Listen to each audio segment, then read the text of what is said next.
Observamos el mundo para comprenderlo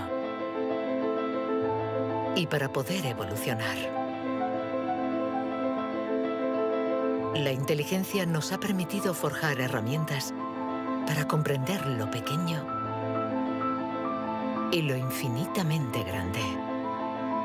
Desde hace más de un siglo, psicólogos, biólogos, genetistas y neurocientíficos la diseccionan, la analizan y la miden. Hemos inventado los ordenadores y caminado sobre la Luna. Pero contrariamente a lo que podríamos creer, nuestra inteligencia individual no ha aumentado. Hoy en día, la ciencia explora las diferentes facetas de nuestra inteligencia. Pero, ¿saben en realidad los científicos qué es la inteligencia?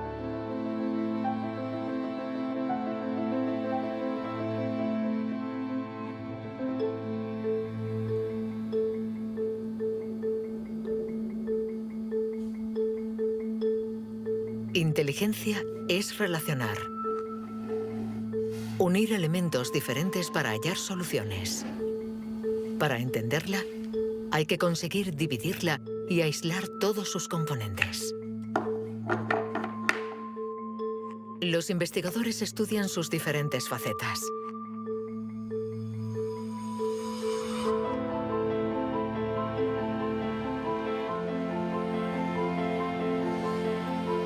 Para medir la inteligencia, una de las primeras propuestas ha sido medir la velocidad a la que reacciona el cerebro. Este es el método que el profesor Tenny Yanois ha utilizado. Él ha comparado nuestro tiempo de reacción con el de nuestros ancestros. Y los resultados de su estudio no nos favorecen.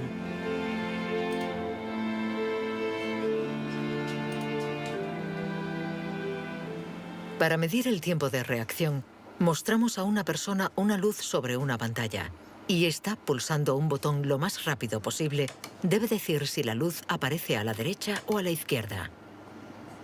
No es un acto reflejo, sino una información simple que nuestro cerebro debe procesar. Estos estudios sobre el tiempo de reacción son muy antiguos. Muchos de ellos los llevó a cabo Francis Galton, primo de Charles Darwin, entre 1860 y 1880 en Gran Bretaña. Galton hizo pruebas a muchos miles de personas representativas de la población de la época. La gente tenía entonces un tiempo de reacción muy rápido. Nosotros hemos buscado estudios comparables que hubieran sido hechos durante los últimos 120 años y hemos encontrado unos 15. Al compararlos, hemos podido comprobar que durante los últimos 150 años la gente se ha hecho cada vez más y más lenta. Para el profesor Tenny Yanois, inteligencia es velocidad. Y nuestro cerebro invierte como media 50 milisegundos más que el de nuestros bisabuelos a la hora de procesar una información simple. 50 milisegundos más puede sonar como un algo ridículamente breve. Pero si pensamos en las miles y miles de decisiones que debemos tomar cada día, y somos un poco más lentos en cada decisión, esto puede tener consecuencias muy, muy importantes.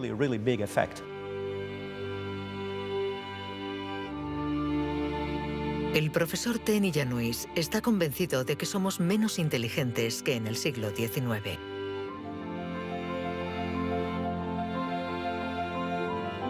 Y la prueba está en la increíble capacidad de invención de este periodo, marcado por una explosión de las innovaciones, de la creatividad, de las ideas. En el siglo XIX hubo muchas innovaciones fantásticas.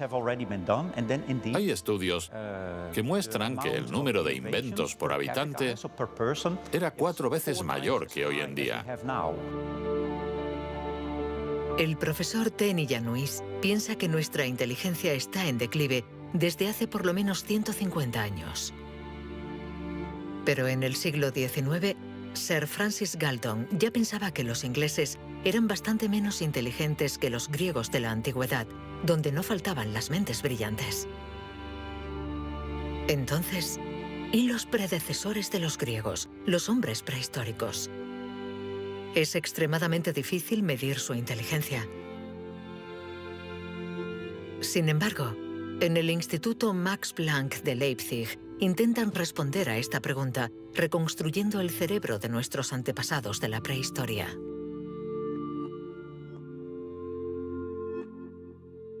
La paleoneurología es una ciencia muy frustrante, porque su objeto de estudio es casi inexistente. No hay cerebros fósiles. Lo que sí tenemos es la caja que contenía este cerebro.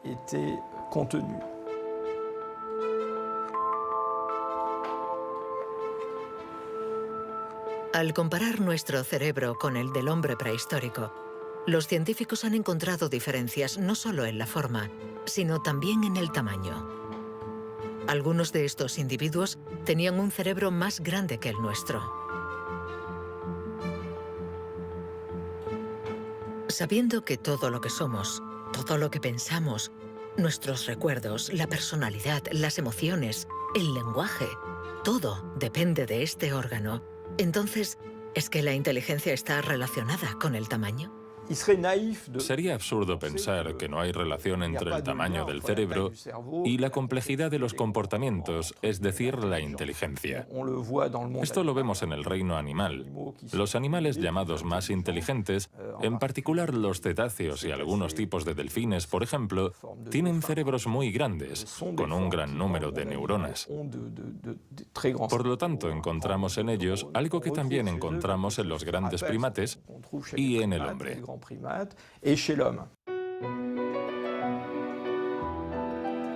La evolución hizo crecer el tamaño de nuestro cerebro durante 2 millones de años, hasta alcanzar su máximo hace unos 15.000 años.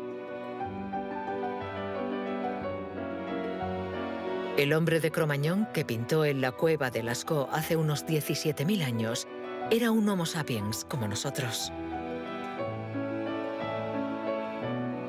Pero de todos los Homo sapiens, este era el que tenía el cerebro más grande. El tamaño de nuestro cerebro ha disminuido en comparación con el de este antepasado. Y según algunos investigadores, somos menos inteligentes que él. Pero esta teoría no es compartida por todos. Yo no creo que haya una inteligencia que se pueda medir con una regla y decir que nuestro reciente antepasado era igual o más o menos inteligente. El hombre de Cro-Magnon tenía la inteligencia que necesitaba para sobrevivir en su mundo, pero no para trabajar en un banco. Si viajásemos 25.000 años atrás en nuestra máquina del tiempo, para traer al presente al hombre de Cro-Magnon, sin duda se adaptaría al mundo en el que va a tener que vivir. Historically, you guys have struggled to adapt. Yeah, right. Walking upright, discovering fire, inventing the wheel, laying the foundation for all mankind. You're right. Good point. Sorry we couldn't get that to you sooner. Connie, your reaction? We live in a society where the individual ego and the group dynamic are in constant struggle. Response? Yeah, I have a response. What? ¿Más inteligente? ¿Menos inteligente? Cuando intentamos medir la inteligencia, todo se complica. Y sin embargo, lo hacemos continuamente. En las universidades del mundo entero se enseña qué es la inteligencia. Y todos nosotros, sin ser especialistas, la medimos cada día. Todos medimos la inteligencia. Si es usted soltero y va a un bar y conoce a alguien, lo más importante después del físico es la inteligencia. Medimos la inteligencia de la gente siempre. Si hablamos sobre un concepto difícil o hacemos algo que desconocen, ¿cuánto tardan en entenderlo? Medir la inteligencia analizando las respuestas. Evaluando la pertinencia de las acciones. Comparando a los individuos. Un método que dio lugar a la única herramienta de la que disponemos para medir la inteligencia. El cociente intelectual, inventado por Alfred Binet a principios del siglo XX. Alfred Binet criticó bastante a los alienistas, los psiquiatras de la época, que hacían diagnósticos para juzgar la discapacidad intelectual, separando en grandes categorías: los idiotas, que tenían el grado más alto de discapacidad, después los imbéciles y luego los tontos. En opinión de Binet, sus juicios eran discutibles, muy difusos y diferentes de un psiquiatra a otro. Él pensaba que eran necesarios unos criterios objetivos y una única herramienta de evaluación basada en criterios científicos. En 1905, el Ministerio de Educación francés pidió a Binet que encontrara la manera de detectar a los niños con dificultades escolares. Él no tenía ninguna teoría sobre la inteligencia, pero observando a sus hijas, pensó que podría hacer una evaluación a partir del razonamiento, la capacidad de comprensión y la memoria. Lo que finalmente intentó hacer fue encontrar para cada grupo de edad los problemas característicos de ese grupo. Por ejemplo, les enseñaba una foto y les preguntaba qué representaba. Señaló que los niños de 3 años enumeraban lo que había en la imagen. Hay un señor, una señora, un banco, un árbol. Los de 7 u 8 años describían la imagen. Hay un señor y una señora sentados en un banco. Y por último, los de 12 años interpretaban la imagen. ¿Están tristes? ¿O bien el señor está enfermo? Y cosas así. Así, Binet desarrolló junto a Théodore Simon el primer test de inteligencia. Había nacido el clásico test de la edad mental. Es la relación entre la edad mental dada por el resultado del test y la edad real de la persona. La cifra se multiplica por 100 para obtener el cociente intelectual. Si un niño de 10 años resuelve las pruebas de uno de 12, será un niño adelantado y tendrá un cociente de 120. La idea era relacionar el rendimiento de un individuo con el de otros individuos comparables, es decir, los que están exactamente en la misma categoría de edad, la misma cultura, etc. Y, obviamente, partiendo de una serie de puntuaciones en la prueba para una edad determinada. El cociente intelectual es la posición de un individuo comparado con el rendimiento de otros que son como él o ella, es decir, de la misma edad. Le damos al cociente intelectual un poder exagerado, porque pretende medir una cualidad tan particular como la inteligencia. Es difícil resistirse a la tentación de medirse, de compararse. Lo que sí es un poco ridículo es lo que nos encontramos actualmente en Internet, como las páginas web que calculan nuestro cociente intelectual. La gente hace el test, se encuentra con una cifra y la interpreta. Y si, por ejemplo, esta cifra no es buena, pensamos que no somos inteligentes. Es absolutamente catastrófico. El 2. Es ridículo pensar que una cifra defina a una persona. El 4. El 3. Solo un psicólogo hará un test fiable del cociente intelectual. El 2. Ya que debemos saber cómo interpretarlo en relación con el pasado del individuo, su presente El 2 y el 3. y su personalidad. Este cociente mide la inteligencia, compara a las personas, pero nos permite saber si nuestra inteligencia ha evolucionado desde que Binet lo inventó hace más de un siglo. ¿Obtenemos mejores resultados en el test hoy? En Nueva Zelanda es donde por primera vez han respondido a esta pregunta.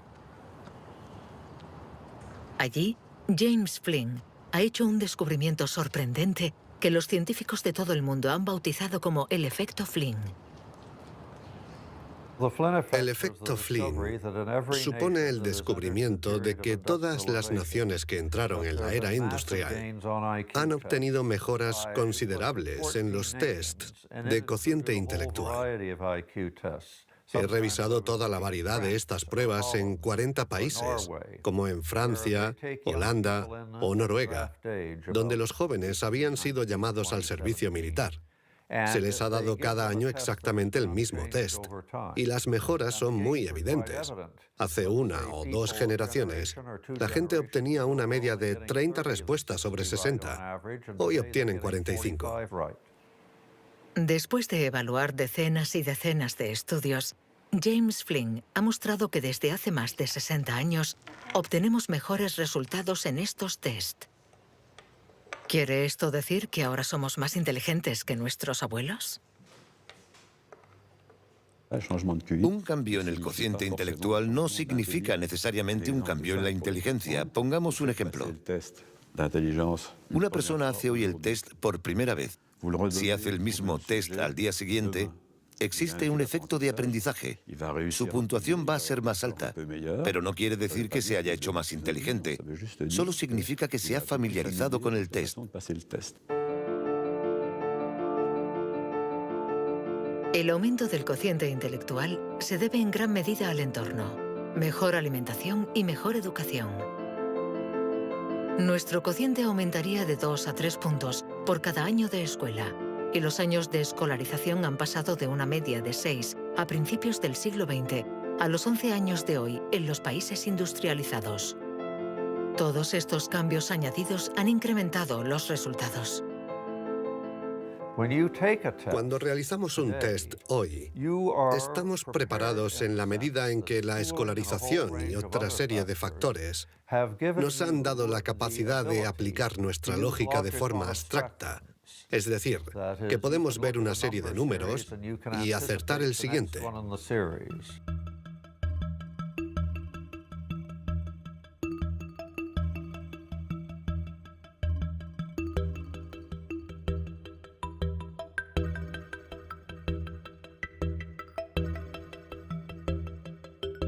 En cuanto a la inteligencia, no hay que fiarse de las apariencias. Tener mejores resultados en estos test no implica que seamos más inteligentes. Se trata solamente de que estamos mejor preparados para pasar el test. Nuestra inteligencia es como un músculo que entrenamos para obtener de él todo su potencial, y con el entrenamiento podemos alcanzar nuestros límites. Las cifras lo demuestran. Tras decenios de mejora, los resultados de los test han llegado al tope. Incluso están empeorando en países como Inglaterra, Dinamarca o Noruega. El aumento del cociente intelectual es un fenómeno que ha durado un siglo, pero todos los países terminarán por llegar al tope de este incremento. Sospecho que la educación formal ha abusado de la capacidad de manipular los conceptos abstractos y, a menos que se produzca una revolución de la pedagogía, los beneficios que ha producido la escuela van a tocar techo, ya que hoy en día casi todo el mundo está escolarizado.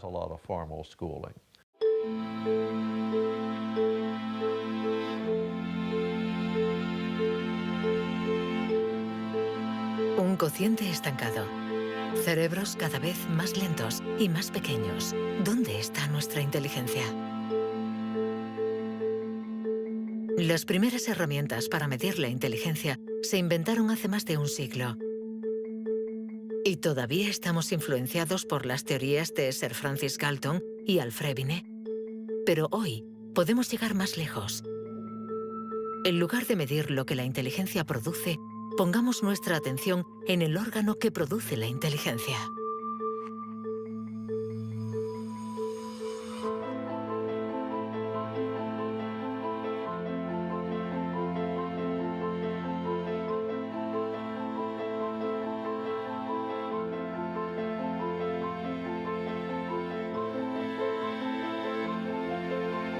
Richard Heyer es psicólogo y neurocientífico en la Universidad Irving de California. Desde hace más de 30 años, intenta averiguar cómo es un cerebro inteligente. Gracias a los progresos de los instrumentos de observación, Heyer y su colega, el profesor Rex Jung, investigan en qué lugar del cerebro se aloja la inteligencia. Veamos el cerebro de Richard Hayer. Vemos un bonito cerebro. El doctor Hayer es una persona brillante e inteligente y vemos todas las regiones que sustentan su inteligencia.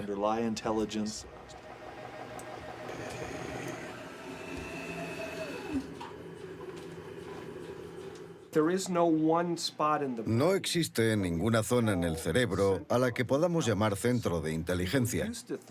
Se pensaba que había un centro de inteligencia en la parte frontal, pero las investigaciones han demostrado que cuando resolvemos problemas de inteligencia en el interior de un escáner, la comunicación bidireccional entre la parte frontal y la parte posterior es muy importante mientras efectuamos la operación. El profesor Hayer es uno de los pioneros en la utilización de modernas técnicas de neuroimagen. Su primer estudio data de 1988. Hasta entonces, nadie había utilizado estas herramientas para investigar la inteligencia. Hemos encontrado áreas del cerebro que se activan cuando hacemos un test de inteligencia. Pero lo más sorprendente ha sido que cuanto más activas estaban estas áreas, menos buenos eran los resultados de dichas pruebas. Esto es lo contrario de lo que esperábamos. En el mundo de la ciencia, encontrar un resultado opuesto a lo esperado es realmente interesante.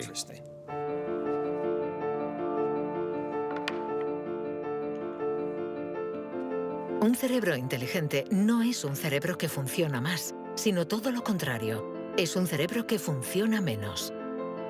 Esto es lo que llamamos neuroeficacia.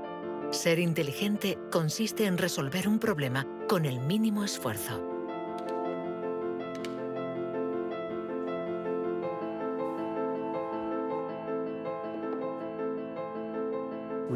Si recordamos la primera vez que condujimos un coche, el primer día en un gran aparcamiento vacío, con alguien sentado a nuestro lado, girando el volante y pensando, ahora tengo que frenar. Sin embargo, hoy conducimos en medio del tráfico de una ciudad desconocida y aún así podemos charlar con los acompañantes, porque nuestro cerebro es ahora mucho más eficaz. Por lo tanto, un alto nivel de inteligencia no está necesariamente ligado a un cerebro que trabaja más, sino a una transmisión más eficaz de la información entre las zonas importantes del cerebro. Cuando se piensa en un proceso tan complejo como la inteligencia, debemos imaginar que el cerebro es como una orquesta con distintas secciones. Pero el verdadero misterio está en cómo interactúan estas secciones, porque, como sabemos, esta orquesta no tiene director. Si el cerebro es una orquesta, entonces la inteligencia es la música.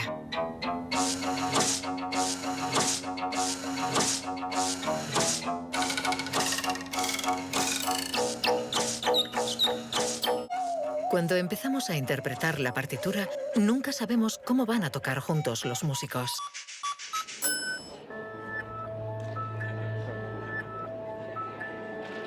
En la Universidad de la Sorbona, el profesor Olivier Houdet busca un director para esta orquesta. Para encontrarlo, mide la actividad eléctrica del cerebro mientras los niños resuelven problemas. Lo que le interesa es lo que él mismo llama bugs de inteligencia. Mostramos a un niño una imagen con 1, 2, 3, 4, 5 babars separados y 5 babars juntos. Y le preguntamos si hay el mismo número de babars en la parte de arriba y en la de abajo. Hasta los 7 u 8 años, todos los niños del mundo responderían, hay más arriba, porque la imagen es más larga. El cerebro de los niños es fácil de engañar por la inteligencia visioespacial, según la cual longitud es igual a número. Esto significa que tenemos caminos neuronales distintos para resolver una misma tarea.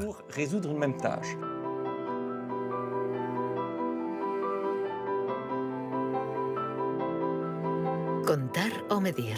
Hay muchas soluciones para un mismo problema, y nuestro cerebro está continuamente luchando para inhibir las estrategias negativas. Lo que queremos mostrar, y esta es la originalidad de nuestro laboratorio, es que la inhibición es sin duda el proceso clave y positivo de la inteligencia, porque nos permite resistirnos a nosotros mismos. Resistirnos a nosotros mismos es aprender a controlar las interferencias que perturban a nuestra inteligencia. El test de Stroop es uno de los métodos de observación de estas interferencias. Consiste en decir el color de una palabra sin leerla. Azul, amarillo, rojo, amarillo, verde. ¿Rojo, verde? ¿Verde? ¿Rojo? Verde, amarillo. Amarillo, rojo. amarillo, amarillo, rojo. ¿Amarillo? ¿Rojo? Amarillo, amarillo. Rojo, verde. ¿Rojo? ¿Amarillo? ¿Azul? ¿Verde?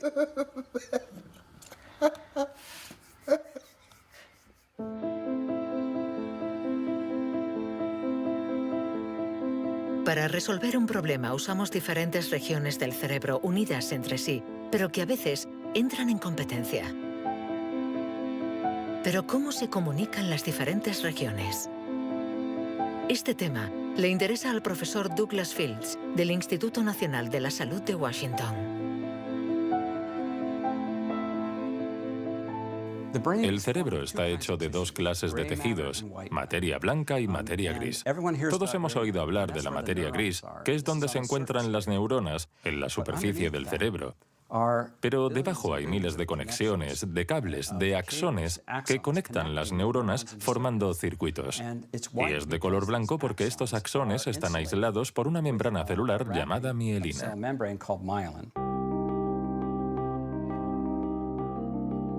La mielina envuelve los axones y permite que la información circule de forma rápida y eficaz en el cerebro.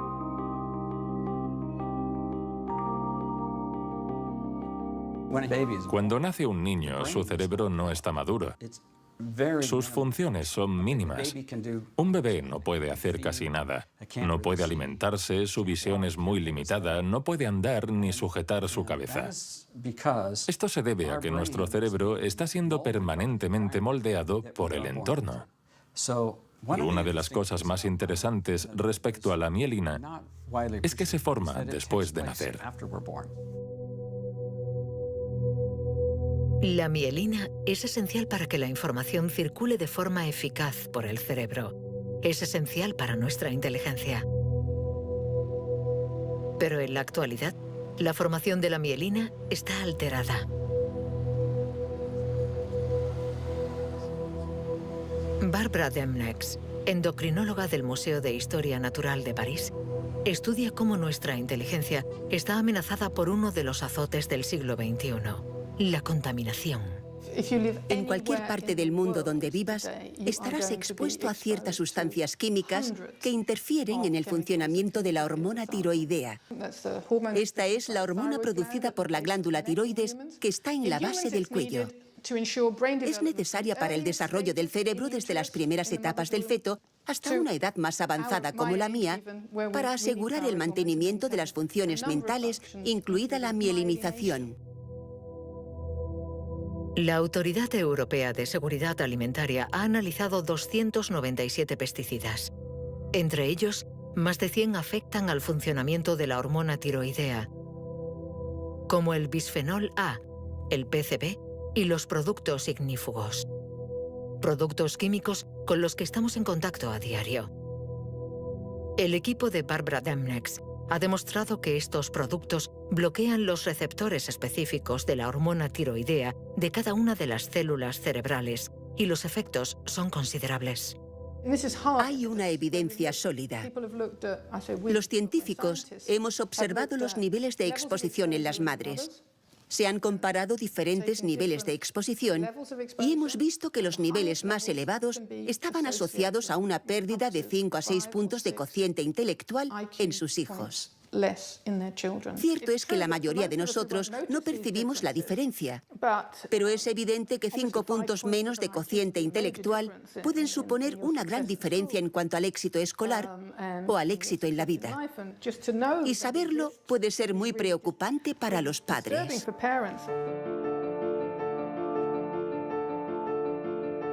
Nuestra inteligencia nos ha permitido crear un mundo complejo, pero a costa de degradar el medio ambiente. Y podríamos estar pagando el precio si esta degradación afecta a nuestro cerebro, actuando, por ejemplo, sobre la mielina. Pero si este fenómeno se confirma, ¿qué haremos?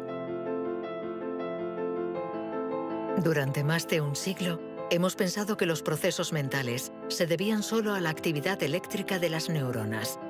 Pero hoy, los neurólogos han comenzado a explorar nuevos campos. Tan solo el 15% de las células del cerebro son neuronas. El resto, el 85%, no se comunican mediante impulsos eléctricos. Las llamamos glía. Nuevos métodos nos han permitido ver, para nuestra sorpresa, que las células gliales se comunican entre ellas y con las neuronas sin electricidad. Esto es un punto de partida fascinante, porque supone un cambio fundamental de conceptos respecto al funcionamiento del cerebro a nivel celular. Células gliales. Células mucho más numerosas que las neuronas y que forman su entorno. Algunas fabrican la mielina. Otras alimentan a las neuronas y las protegen. Estas se denominan astrocitos. Y un descubrimiento inesperado indica que los astrocitos juegan un papel en la inteligencia. Todo comenzó con un genio.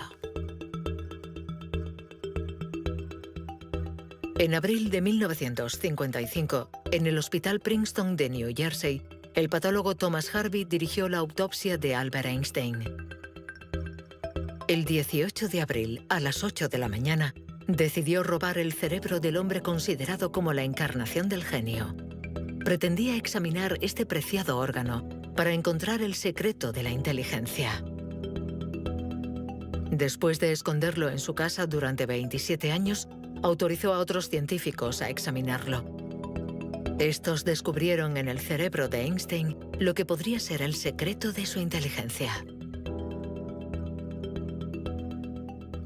El cerebro de Albert Einstein fue examinado para ver qué era lo que lo hacía más inteligente, y no pudieron encontrar ninguna diferencia en el número de neuronas ni en el tamaño. No había nada, excepto que su cerebro tenía más astrocitos. Esto llamó la atención de mucha gente sobre el papel de los astrocitos en la inteligencia. Los astrocitos. Células gliales identificadas hace más de un siglo. Aunque en los últimos años, los científicos han comprendido que su función no era mucho más compleja de lo que imaginaban. Los astrocitos sirven para muchas cosas. Controlan la sinapsis, controlan el flujo sanguíneo en el cerebro, alimentan a las neuronas, reaccionan a las heridas. Todas estas cosas estaban consideradas como tareas menores que los astrocitos hacían en el cerebro, y no habían sido tomadas muy en serio hasta que se dieron cuenta de lo determinantes que son los astrocitos para las neuronas. Un astrocito humano controla cientos de neuronas, muchas más que, por ejemplo, un astrocito de ratón.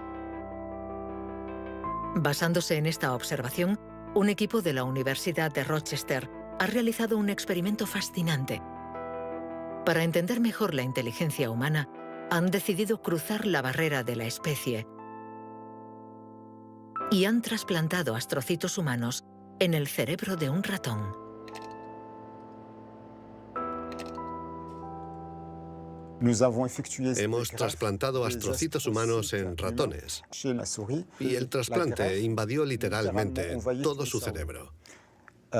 Cuando lo revisamos un mes después, pudimos ver que allí donde habíamos realizado el injerto, este ocupaba un lugar discreto. Un año más tarde, todo el cerebro se había injertado a sí mismo. Todas sus células habían sido literalmente reemplazadas por células humanas. Y nos dimos cuenta de que estos ratones tenían más memoria y más capacidad de aprendizaje que los no injertados. Para comprobar las capacidades de los ratones con el cerebro modificado, los metieron en un laberinto. Resultado: los injertados encontraron la salida 2 veces más rápido que los no injertados. Este experimento no deja lugar a dudas. Los astrocitos favorecen la memoria y el aprendizaje. Juegan un papel clave en nuestra inteligencia.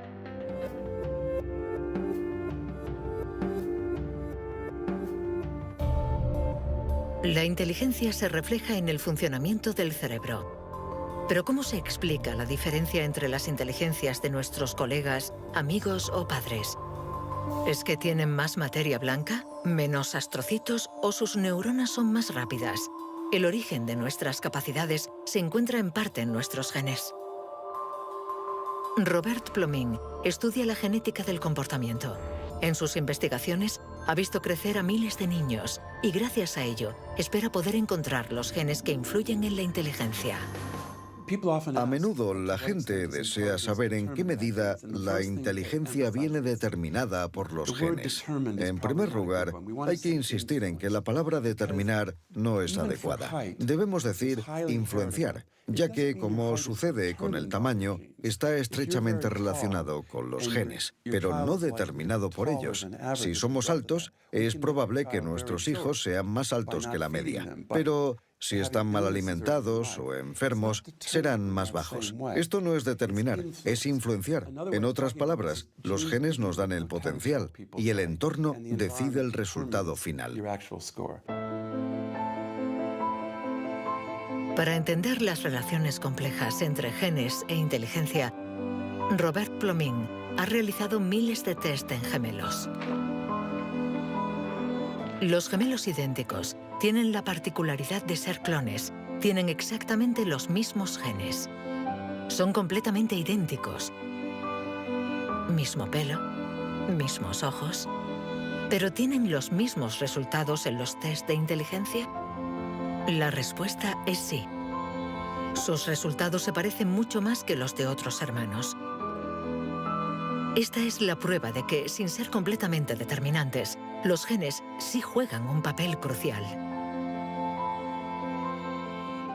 La mayoría de los países del mundo, más de 100, dispone actualmente de registros de gemelos porque reconocen la importancia del método gemelar a la hora de calcular la influencia de los genes. La siguiente etapa de nuestras investigaciones consiste en encontrar los genes responsables de la inteligencia. Para esto, Robert Plomin ha utilizado chips de ADN capaces de detectar más de 1 millón de marcadores genéticos. Comparando el ADN de los que tenían buenos resultados en los test, Plomin quería saber si ciertos genes se dan con más frecuencia. Pero la identificación precisa de estos genes es mucho más complicada de lo que esperaba.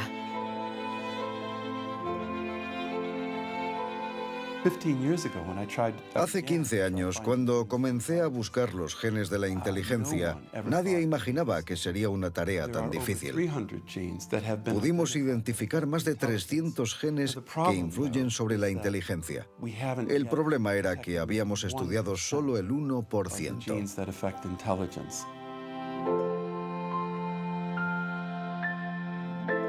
La inteligencia está influenciada por la interacción de muchos miles de genes que conforman una red increíblemente compleja. Además, producen efectos distintos en función de la región del cerebro donde actúen. Antes pensábamos que el cerebro funcionaba por áreas. Esta área controla el lenguaje, esta hace otra cosa. El cuerpo calloso comunica los hemisferios. Hoy nos hemos dado cuenta de que esto era ficción y que el cerebro actúa de forma más global.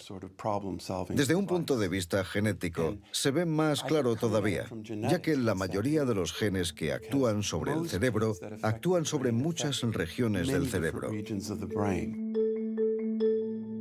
Paso a paso vamos entendiendo nuestra inteligencia. Los científicos afinan las herramientas para medirla, pero la cuestión es cómo las vamos a utilizar.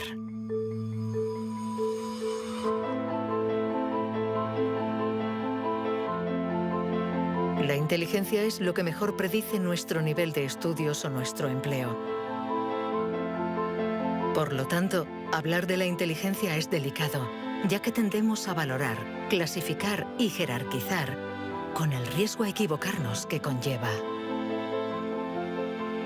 El error de razonamiento está en considerar que la inteligencia puede ser esencialmente hereditaria. Y esto nos ha llevado a divagaciones, en mi opinión, total y absolutamente ridículas. Por ejemplo, en 1924, creo, se votó en Estados Unidos una ley que restringía la inmigración mediante cupos, porque en los test daban resultados menos buenos. Y se suponía que los inmigrantes eran hereditariamente menos inteligentes. Se limitó, pues, su entrada al país para evitar un descenso en la media. Como sabemos, entraban por la isla de Ellis, frente a Nueva York, donde muchos de ellos eran devueltos, sobre todo aquellos que se anticiparon al auge del nazismo. Pienso especialmente en los judíos de Europa del Este que fueron expulsados por razones absolutamente estúpidas. Durante mucho tiempo, creímos que nuestro origen era determinante y que nuestra herencia controlaba nuestras vidas. Después, por suerte, la ciencia ha abandonado esta visión determinista. Pero la inteligencia es algo especial. Un tema tan sensible que los pasos en falso han marcado su historia. William Shockley, físico visionario y premio Nobel por su descubrimiento del transistor, resultó menos brillante en sus estudios sobre la inteligencia. Dr. Shockley, if you could answer it yes or no, I would appreciate it. Do you believe that black people are inferior in intelligence because of their heredity? What I say is this. My research leads me, and it's a tragic conclusion, really, my research leads me inescapably to the opinion that the major cause of the American Negro's intellectual and social deficits is hereditary and racially genetic in origin, and thus not remediable to a major degree by practical improvements in environment. Then what do you see as the solution to the problem? I would propose that you would offer a bonus to everyone to be sterilized. The offer is based upon the best estimates, best scientific estimates that one can have of any genetically carried disabilities. 1974, prácticamente ayer. Una época nada lejana. Algunos utilizaban el cociente intelectual para justificar su racismo y excluir lo diferente. Joseph Skobanek sufre el síndrome de Asperger, una forma de autismo compatible con un cociente elevado. Graduado en ciencias políticas, doctor en filosofía y escritor, con 6 años no hablaba una palabra. Hoy habla 7 idiomas, entre ellos el hebreo, el árabe, el persa y el azerí. Yo formaba parte de esos niños cuyo destino era la basura. Durante mucho tiempo nos dijeron que las personas autistas eran deficientes intelectuales. Autismo llegó a ser casi sinónimo de discapacidad intelectual. Sin embargo, hoy sabemos que esto no es así. Toda sociedad humana necesita una jerarquía, Necesita gente que marque la diferencia. Y tendemos a resumirlo todo bajo un criterio único. En Estados Unidos, la calidad humana y las jerarquías se definen por el cociente intelectual. En Francia puede ser cualquier concurso administrativo. En la China imperial eran los famosos exámenes del mandarín. Pero todo esto reposa sobre una idea central, y sin embargo errónea, la de que hay una única escala para medir la inteligencia de la humanidad. Y todo aquel que predica estas teorías se sitúa a sí mismo en lo más alto. La inteligencia como escala única de la humanidad. ¿Pero se puede definir lo humano desde una sola dimensión? ¿Podemos ser definidos tan solo por la inteligencia cuando ella misma tiene tantas facetas distintas?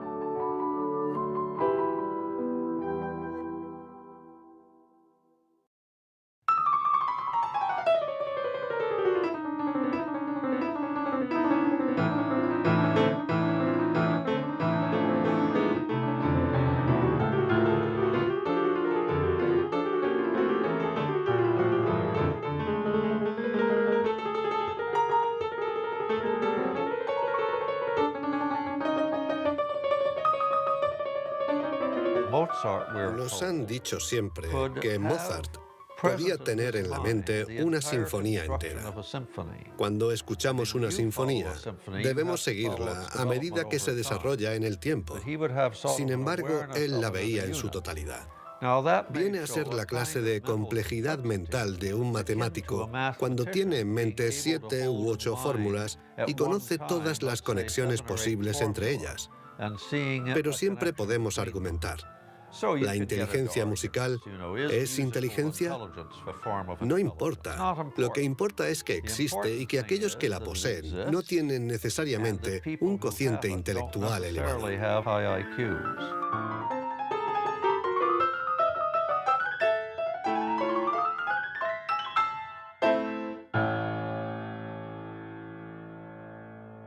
Siempre ha existido una reticencia a considerar que existen formas distintas de inteligencia y una cierta tendencia a querer determinar un cociente intelectual general. Una única escala de inteligencia donde podemos situarnos por encima o por debajo. Pero la realidad lo contradice. Existen numerosas formas de inteligencia y podemos tener un nivel muy alto en algunas de ellas y un bajo nivel en otras. Esta idea estaba en los primeros estudios sobre la inteligencia. Hoy, los científicos ya han aceptado que sea cual sea el método utilizado, no van a conseguir medir la inteligencia con una escala única.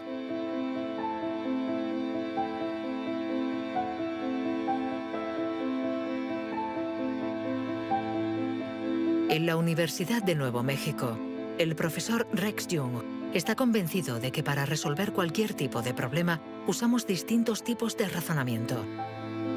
Y lo que llamamos inteligencia no es sino uno más de ellos. Creo que la creatividad es otro modelo de funcionamiento del cerebro y lo que intento averiguar es si es diferente a la inteligencia o similar. ¿Estamos hablando de lo mismo o de algo distinto? Y he llegado a la conclusión de que la creatividad es un proceso de razonamiento básicamente diferente.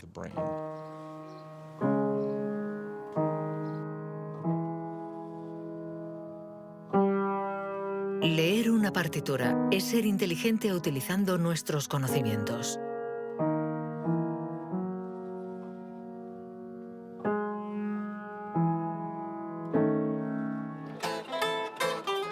Improvisar es ser inteligente inventando y siendo creativo.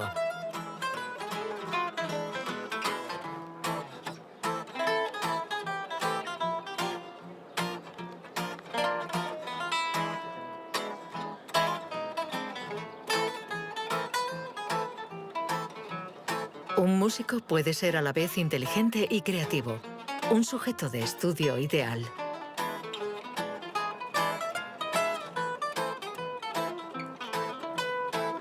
El profesor Jung ha estudiado numerosos cerebros para saber cómo pueden coexistir inteligencia y creatividad.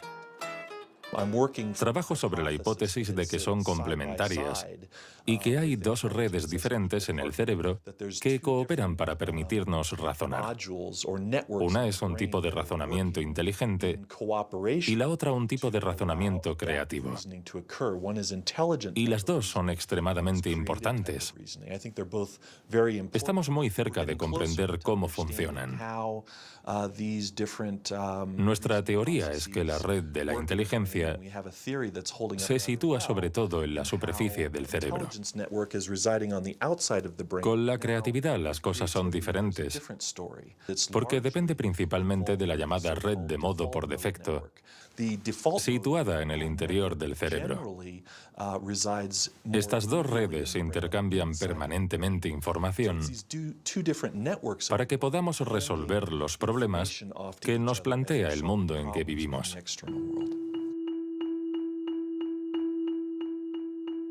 Todos hemos experimentado esa sensación de una idea que surge de no se sabe dónde con la fuerza de la evidencia. Lo que nos revelan los neurocientíficos es que la forma de razonamiento inventivo creativo es una única forma de razonamiento. ¿Podemos ser inteligentes sin ser creativos? ¿O creativos sin ser inteligentes? ¿Esta cuestión tiene sentido? Para evolucionar de forma inteligente, ¿no necesitamos todos los recursos de nuestra mente? No podemos ser creativos, por ejemplo, en física, si solo tenemos formación en física.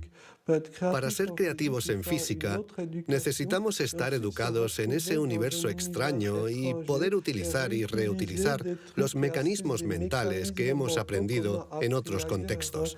El problema de las investigaciones estériles es que se encierran en su burbuja y no dan ni reciben información. Por el contrario, las personas creativas son aquellas que importan ideas de un universo a otro.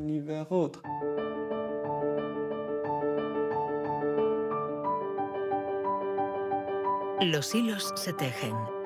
El cuadro se completa.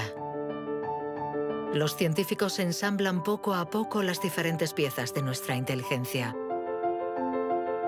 Pero el mundo evoluciona y la inteligencia también. El cerebro está en permanente evolución y permite que la inteligencia se adapte a los problemas que debemos resolver, por múltiples y variados que estos sean. Cuando era niño, sabía que yo no funcionaba como los demás y era consciente de ello. Esto me hizo reflexionar y me llevó a imaginar un mundo plural. Un mundo donde no hubiera una única forma de clasificar y de medir, sino muchas. Lo que quiero decir es que la verdadera inteligencia humana no está en pensar de forma plural y saber tener en cuenta distintas formas de entender el mundo y no solo una.